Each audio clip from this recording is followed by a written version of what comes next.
கிறிஸ்துவுக்குள் மிகவும் பிரியமானவர்களே, நாம் இந்த பூமியில் வாழ்வதற்கு நமக்கு பணம் தேவைப்படுகிறது. அதற்காக நாம் அனுதினமும் வேலை செய்கிறோம்.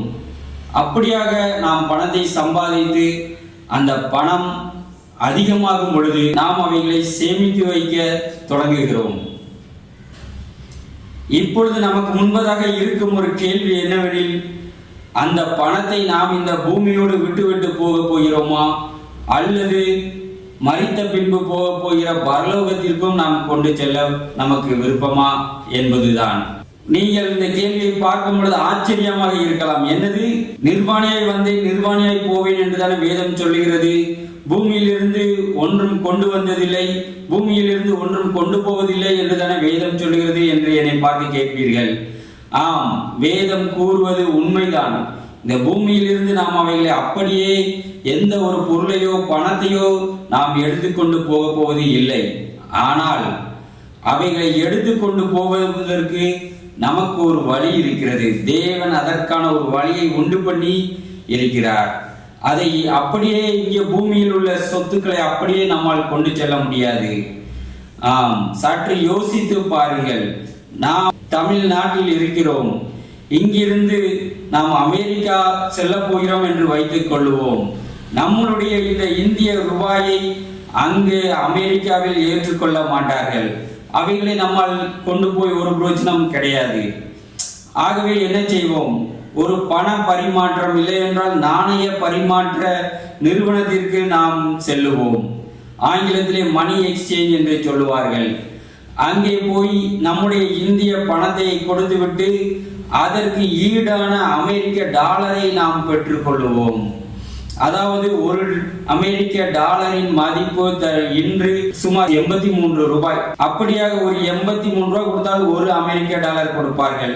நமக்கு எத்தனை அமெரிக்க டாலர்கள் வேண்டுமோ அதற்கேற்ற இந்திய ரூபாயை நாம் கொடுத்து அதற்கு ஈடான அமெரிக்க டாலர்களை நாம் பெற்றுக்கொண்டு அப்போது நான் அமெரிக்கா கொண்டு போகும் பொழுது நாம் அவைகளை அங்கு உள்ள நிறுவனங்களில், கடைகளில், அங்குள்ள உணவு விடுதிகளில், அந்த நாட்டில் உள்ள காரியங்களுக்கு நாம் பயன்படுத்தி கொள்ளலாம்.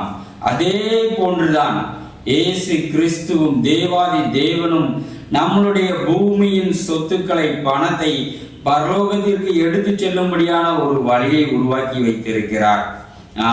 அதை குறித்து தான் நான் லூக்கா 18ஆம் அதிகாரம் 22ஆம் வசனத்தில் இப்படியாக நாம் பார்க்கிறோம். இயேசு அதை கேட்டு, இன்னும் உன்னிடத்தில் ஒரு குறைவு உண்டு.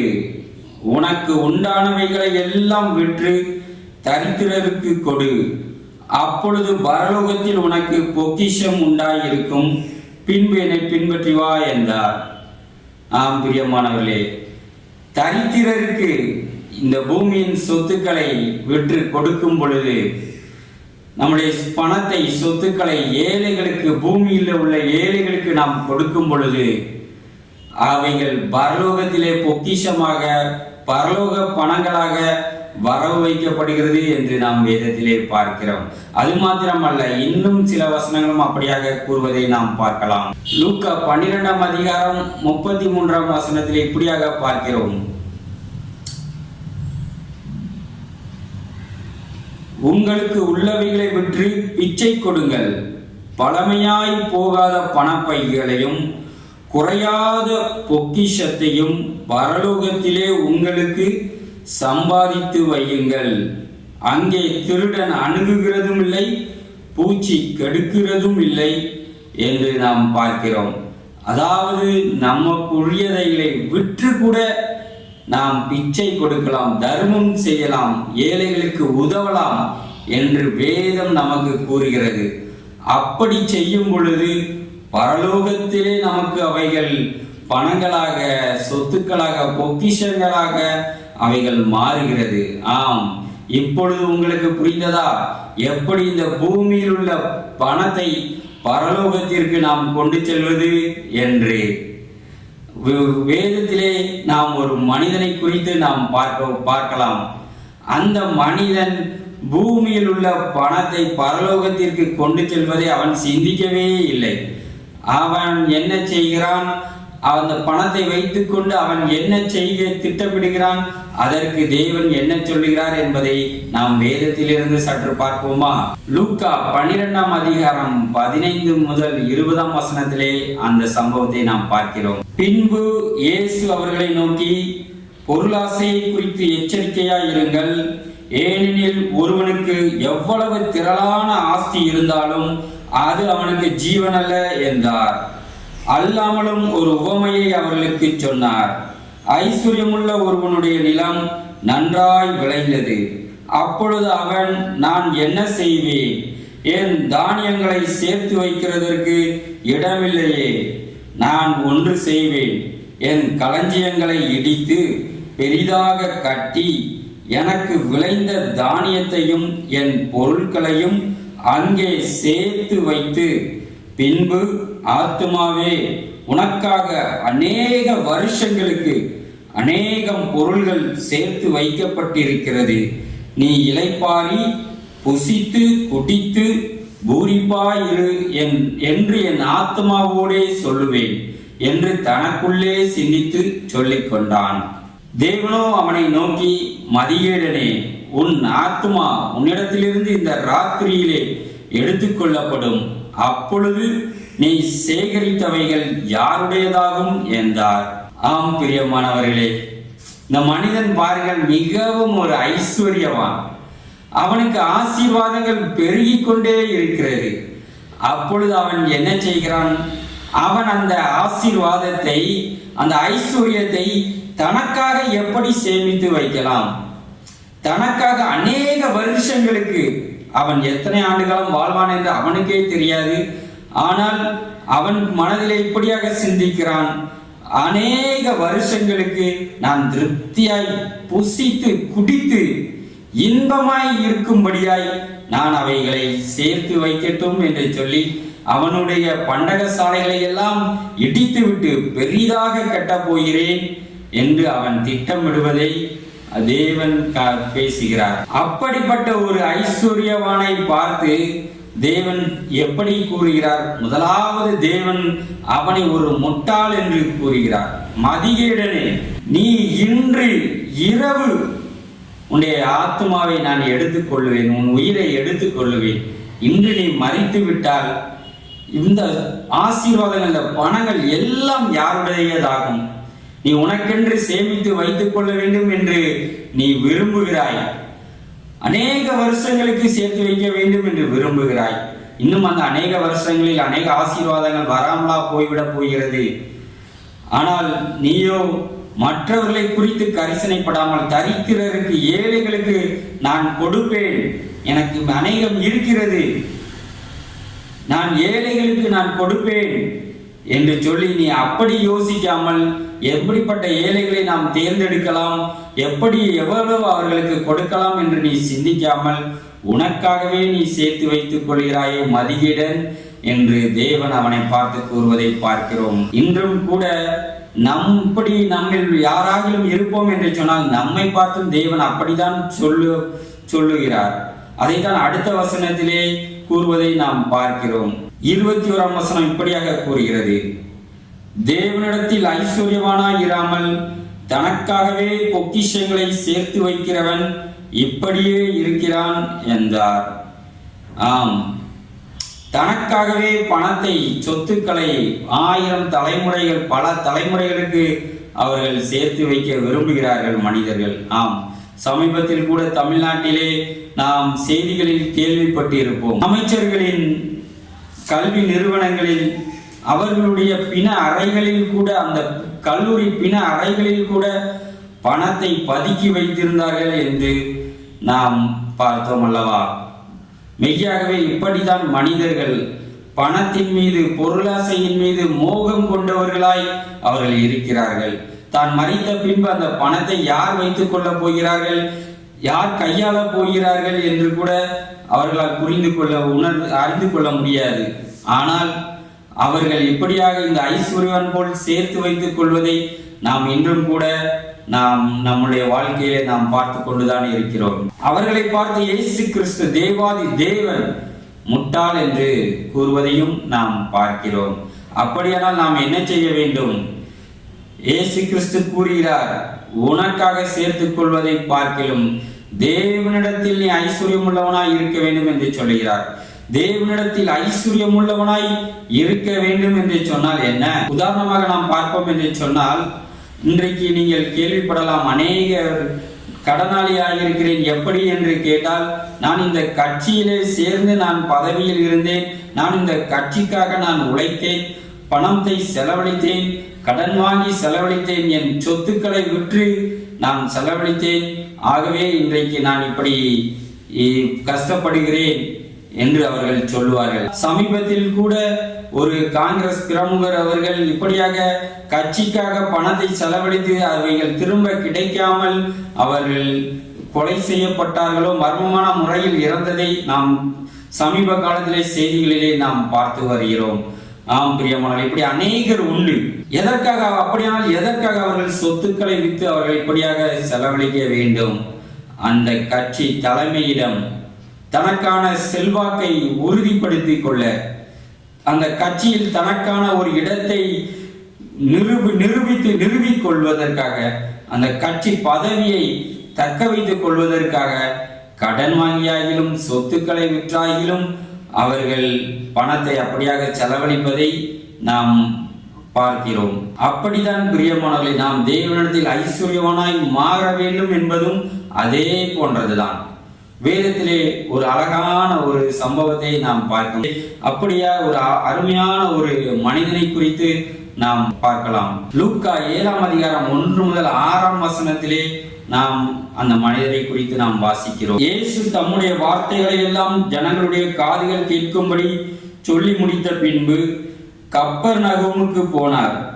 அங்கே 100க்கு அதிபதியாகிய ஒருவனுக்கு பிரியமான வேலைக்காரன் வியாதிப்பட்டு மரண அவஸ்தையாய் இருந்தான். அவன் இயேசுவை குறித்து கேள்விப்பட்ட போது அவர் வந்து தன் வேலைக்காரனை குணமாக்க வேண்டுமென்று அவரை வேண்டிக் கொள்ளும்படி யூதருடைய மூப்பரை அவரிடத்தில் அனுப்பினான். அவர்கள் இயேசுவினிடத்தில் வந்து அவரை கருத்தாய் வேண்டிக் கொண்டு இப்படியாக அவர்கள் கூறுகிறார்கள், நீர் இந்த தயவு செய்கிறதற்கு அவன் பாத்திரனாய் இருக்கிறான்.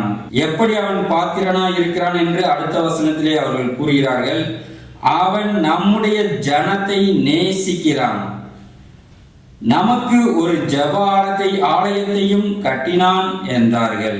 ஆம் பிரியமானவர்களே, தேவனிடத்தில் எப்படி அவன் ஐஸ்வர்யவனாய் இருக்கிறான்? தேவனுடைய ஜனத்தை நேசிக்கிறான். அவர் தேவனுடைய ஜனங்கள் ஆராதிக்கும்படியாக ஒரு ஜெப ஆலயத்தையும் அவன் கட்டி கொடுக்கிறான்.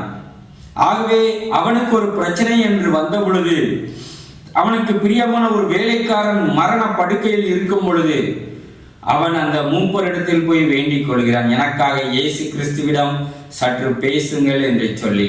ஆம், உடனடியாக பாருங்கள், அந்த யூத ஜனங்கள் மூப்பர்கள் அவனுக்காக இயேசுவை தேடி கப்பர்நகூமுக்கு கடந்து செல்லுகிறார்கள். அங்கே போய் இயேசுவிடம் கருத்தாய் அவனுக்காக வேண்டிக் கொள்ளுகிறார்கள். இயேசுவிடம் என்ன கூறுகிறார்கள்? அவன் பெரிய பணக்காரன், பெரிய ஐஸ்வர்யவான். அவன் ஒருவனை போ என்றால் போகிறான், ஒருவனை வா என்றால் வருகிறான். ஆகவே அவனுக்கு நீர் வந்து உதவி செய்யும். அவர்கள் தேசத்தில் தான் நாம் அடிமைகளாக யூதர்களாக நாங்கள் வாழ்ந்து கொண்டிருக்கிறோம். அவன் அதிகாரம் மிக்க, அவன் எதையும் செய்ய முடியும். ஆகவே நீர் எங்களுக்காக வந்து அவனை சுகமாக்கும் என்று இயேசு கிறிஸ்துவிடம் அவர்கள் கேட்கவில்லை. ஒருவேளை அப்படி கேட்டிருந்தால் இயேசு கிறிஸ்து எப்படி பதில் கூறியிருப்பார், பயங்கரமான ஒரு பதிலை கொடுத்திருப்பார் என்று அவர்கள் அறிவார்கள். ஆம், அப்படி இயேசுவிடம் கேட்க முடியுமோ ஒரு மனிதன்? முடியவே முடியாது. தேவனிடத்தில் தாழ்மையை தானே தேவன் நம்மிடத்தில் எதிர்பார்க்கிறார். ஆனால் அவர்கள் எப்படியாக இயேசு கிறிஸ்துவை அவர்கள் கூப்பிடுகிறார்கள் தெரியுமா? அவன் நமக்கு ஒரு ஜெப ஆலயத்தை கட்டி கொடுத்திருக்கிறான். தன்னுடைய ஆஸ்தியை நமக்காக அவன் செலவழித்திருக்கிறான். நம்மளுடைய ஜனங்கள் ஒரு ஆலயம் கட்ட முடியாமல் அந்த இடத்திலே தொழுது கொள்ள கஷ்டப்படுகிற பொழுது அவனுடைய அதிகாரத்தை வைத்து அந்த தேசத்திலே, அடிமைப்பட்டிருக்கும் தேசத்திலே ஒரு ஆலயத்தை கட்டுவதற்கு அந்த 100க்கு அதிபதி நமக்கு அதிகாரத்தை வைத்து நமக்கு அனுமதியை வாங்கி கொடுத்திருக்கிறார், வசதிகளை செய்து கொடுத்திருக்கிறார், தடைகளை எல்லாம் அப்புறப்படுத்தி இருக்கிறார், எதிர்ப்புகளை எல்லாம் சரி செய்திருக்கிறார். தன்னுடைய ஐஸ்வர்யத்தை வைத்து, பணத்தை வைத்து அவரே சொந்தமாக அந்த ஆலயத்தை நமக்கு கட்டி கொடுத்து தேவனாகிய தேவனையும் நம்மையும் நேசிக்கிறார், நம்முடைய ஆண்டவரை நேசிக்கிறார் என்று அவன் தேவனுக்கு அவன் செய்த காரியத்தை கூறி இயேசுவை அவர்கள் அழைக்கிறார்கள் கருத்தாய். அப்படியானால் என்ன? அவன் உலகத்தில் ஐஸ்வர்யம் உள்ளவனாய் இருந்தாலும் உலகத்தின் ஐஸ்வர்யம் அல்ல, தேவனிடத்தில் அவன் ஐஸ்வர்யவனாய் இருக்கிறபடியினால்தான் அடுத்தபடியாக இயேசு கிறிஸ்து என்ன செய்கிறார் என்பதை நாம் அடுத்த வசனத்திலே பார்க்கிறோம். அப்பொழுது இயேசு அவர்களுடனே கூட போனார். ஆம் பிரியமானவர்களே, இயேசு அந்த மனிதனுக்காக அந்த மனிதனை தேடி போக வேண்டும் என்று சொன்னார். அந்த மனிதனுக்காக தேவன் ஒரு காரியத்தை செய்ய வேண்டும் என்று சொன்னால் அந்த மனிதன் தேவனிடத்தில் ஐஸ்வர்யம் உள்ளவனாய் தன்னை மாற்றிக்கொண்டான். உலக ஐஸ்வர்யத்தை வைத்து, உலக ஆசீர்வாதத்தை வைத்து, உலக நன்மையை வைத்து அவன் தன்னை தேவனிடத்தில் ஐஸ்வர்யம் உள்ளவனாக அவன் மாற்றிக்கொண்டான். ஆம் பிரியமானவர்களே, இன்றும் கூட தேவன் நம்மை அளவில்லாமல் ஆசீர்வதித்திருப்பார் என்று சொன்னால் தேவன் அதை வைத்து நீ பரலோகத்திலே பொக்கிஷத்தை சேர்த்து வை, தேவனிடத்தில் ஐஸ்வர்யவனாக நீ மாறிவிடு என்றுதான் தேவன் நம்மை பார்த்து கூறுவதை நாம் இந்த வேத வசனங்களின் மூலம் நம்மால் அறிந்து கொள்கிறோம். அப்படியானால் ஒருவேளை நீங்கள் கேட்கக்கூடும், நான் என்னுடைய சொத்துக்களை எல்லாவற்றையும் விற்று நான் இப்ப பரலோகத்திலே பொக்கிஷத்தை சேர்க்க வேண்டிய நிலை வருமோ? அப்படியானால் என்னுடைய ஜீவனத்திற்கு நான் என்ன செய்வது என்று ஒரு வேளை நீங்கள் கேட்கக்கூடும். ஆதியிலே அப்போஸ்தலர்கள் ஊழியம் செய்த பொழுது விசுவாசிகளான ஜனங்கள் தங்கள் சொத்துக்களை, காணியாட்சிகளை, வீடுகளை எல்லாவற்றையும் விற்று கொண்டு வந்து பொதுவாக அப்போஸ்தலர் பாதத்திலே வைத்தார்களே, ஒருவேளை இன்று நானும் கூட அப்படியாக என் சொத்துக்களை, பணத்தை எல்லாவற்றையும் விற்றுவிட்டு சபைக்கு கொண்டு போய், தெய்வ ஊழியருக்கு கொண்டு போய், அல்லது தெய்வ ஊழியத்திற்கு அல்லது ஏழைகளுக்கு நான் கொண்டு போய் வைக்க வேண்டுமோ என்று ஒரு வேளை நீங்கள் உங்கள் இருதயத்திலே அச்சப்படலாம். இல்லை என்றால் ஒரு சந்தேகம் எழும்பலாம், இப்படி செய்தால்தான் பொக்கிஷத்தை சேர்த்து வைக்க முடியுமோ என்று. ஆனால் வேதத்திலே இன்னொரு பகுதியிலே தேவன் அதை குறித்தும் நமக்கு விளக்கி காண்பிக்கிறார். அந்த வசனம் இப்படியாக கூறுகிறது, இவ்வுலகத்திலே ஐஸ்வர்யம் உள்ளவர்கள் இருமாப்பான சிந்தையுள்ளவர்களாய் இராமலும் நிலையற்ற ஐஸ்வர்யத்தின் மேல் நம்பிக்கை வையாமலும் நாம் அனுபவிக்கிறதற்கு சகலவித நன்மைகளையும் நமக்கு சம்பூரணமாய் கொடுக்கிற ஜீவனுள்ள தேவன் மேல் நம்பிக்கை வைக்கவும், நன்மை செய்யவும், நற்கிரியைகளில் ஐஸ்வர்யவான்களாகவும், தாராளமாய் கொடுக்கிறவர்களும் உதாரண குணமுள்ளவர்களாயும் இருக்கவும், நித்திய ஜீவனை பற்றி கொள்ளும்படி வருங்காலத்திற்காக தங்களுக்கு நல்ல ஆதாரத்தை பொக்கிஷமாக வைக்கவும் அவர்களுக்கு கட்டளையிடு. இதிலே நாம் பார்ப்போம் என்று சொன்னால் 2 வகையாக நாம் அர்த்தம் கொள்ள வேண்டியது இருக்கிறது. ஒன்று, நித்திய ஜீவனை பற்றி கொள்ளும்படி வருங்காலத்திற்காக தங்களுக்கு நல்ல ஆதாரத்தை பொக்கிஷமாக வைக்கவும் என்று பவுல் கூறுகிறார் தீமோத்தேயுவுக்கு. அதாவது பரலோகத்திலே நித்திய ஜீவனை நாம் பெற்றுக்கொள்ளும் பொழுது அங்கு அனுபவிக்கத்தக்கதாக நல்ல பொக்கிஷத்தை இந்த பூமியிலே நீ வை என்று ஒரு புறம் கூறுகிறார். மற்றொரு புறம் வருங்காலத்திற்காக தங்களுக்கு நல்ல ஆதாரத்தை பொக்கிஷமாக வைக்கவும். அதாவது எதிர்காலம், ஒருவேளை இன்று 40 வயது இருக்கலாம், ஒருவேளை நாம் 60 வயது 70 வயது நாம் வாழும் வரைக்கும் ஒரு நல்ல பொக்கிஷத்தை நமக்கு ஆதாரமாக நாம் வைத்துக் கொள்ளும்படி அப்படியாக பவுல் தீமோத்தேயுவுக்கு எழுதுகிறார். இவற்று எல்லாவற்றையும் கொடு என்று சொன்னால் தேவன் சொல்லுகிறார், அதிகப்படியான காரியத்தை, அதிகப்படியான ஆசீர்வாதங்களை நீ மற்றவர்களுக்கு கொடு, அதே சமயம் உனக்கொன்றும் நீ ஆதாரத்தை நீ வைத்துக்கொள். வேதம் அப்படியாக நமக்கு அறிவுரை கூறுகிறது. ஆம் பிரியமானவர்களே, தேவாதி தேவன் உங்களை ஆலோசனை தந்து உங்களை நடத்துவாராக. பரலோக பொக்கிஷத்தை நாம் சேர்த்து வைப்போம். அப்படியானால் பரலோகத்திற்கு நமக்கு பொக்கிஷம் தேவைப்படுமா என்று நாம் கேட்டோம் என்று சொன்னால், நானும் வேதத்தை தேடி பார்த்த பொழுது பரலோகத்திலே பொக்கிஷம் எதற்கு என்று தெளிவாக வேதத்திலே குறிப்பிடப்படவில்லை. ஆனால் என்னுடைய மனதிலே நான் தோன்றினதை நான் கூறுகிறேன். ஒருவேளை பூமியிலே நமக்கு எவ்வளவு பணம் இருக்கிறதோ அதற்கு ஏற்றாற்போல் நமக்கு ஒரு வாழ்க்கை இருக்கிறதோ, அதே போல பரலோகத்திலும் நமக்கு என்ன பொக்கிஷத்தை நாம் இந்த பூமியிலிருந்து சேர்த்து வைத்திருக்கிறோமோ அதற்கேற்ற ஒரு வாழ்க்கை இருக்கும் என்று நான் எண்ணுகிறேன். ஏனெனில் அருள் இல்லாருக்கு அவ்வுலகம் இல்லை, பொருள் இல்லாருக்கு இவ்வுலகம் இல்லை என்று முன்னோர்கள் கூறுவார்கள். இந்த பூமியிலே எவ்வளவு பொருள் இருக்கிறதோ அதற்கேற்ற ஒரு வாழ்க்கை, அதே போல அங்கேயும் எவ்வளவு அருள் நமக்கு இருக்கிறதோ, எவ்வளவு பொக்கிஷம் இருக்கிறதோ, தேவனிடத்தில் எவ்வளவு ஐஸ்வர்யவானா இருக்கிறோமோ அதற்கேற்ற வாழ்க்கை ஒரு வேலை நமக்கு அங்கு காத்திருக்கலாம்.